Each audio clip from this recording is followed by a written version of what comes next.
ചെന്നൈ പല്ലാവരത്ത് കുടിവെള്ളത്തിൽ മാലിന്യം കലർന്ന സംശയം. ഛർദിയും വയറിളക്കവും കാരണം 3 പേർ മരിച്ചു. 30 പേർ ചികിത്സയിലാണ്. മുഹമ്മദ് റഹീസ് വിവരങ്ങളുമായി ചേരുന്നു. റഹീസ്, അങ്ങേയറ്റം ആശങ്ക ഉണ്ടാക്കുന്ന ഒരു വാർത്തയാണത്. തീർച്ചയായും ആശ്മി, അങ്ങേയറ്റം ആശങ്കയുണ്ടാക്കുന്ന ഒരു വാർത്തയാണ്. നമ്മളിപ്പോൾ പല്ലാവരത്തെ ഈ മാരിയമ്മൻ കോവിലാണുള്ളത്. ഇവിടുത്തെ ആളുകളൊക്കെയും വലിയ ആശങ്കയിലാണ്. ഒരുപാട് പേര് ഇവിടെ കൂടിയിരിക്കുന്നു. കാരണം ഇവരെ വീടുകളിലുള്ളവരുൾപ്പെടെ ഇപ്പോൾ ആശുപത്രിയിലാണുള്ളത്.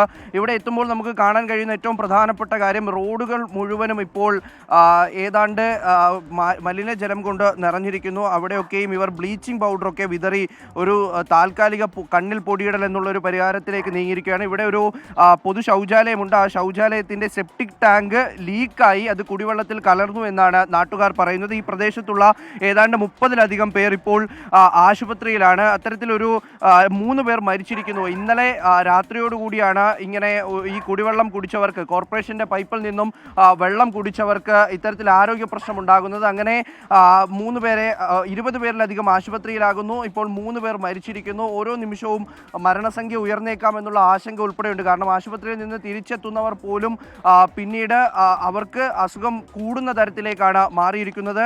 അത്രയ്ക്ക് ഒരു മോശം സാഹചര്യമാണ്, അത്രയ്ക്ക് ആശങ്ക പരത്തുന്ന ഒരു സാഹചര്യമാണ് ഇവിടെ ഉള്ളത്.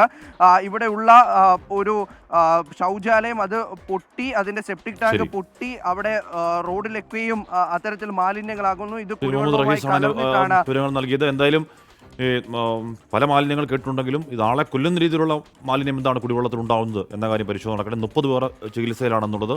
3 പേർ മരിച്ചു, 30 പേർ ചികിത്സയിലാണ്. ആശങ്കാജനകമാണ് കാര്യങ്ങൾ.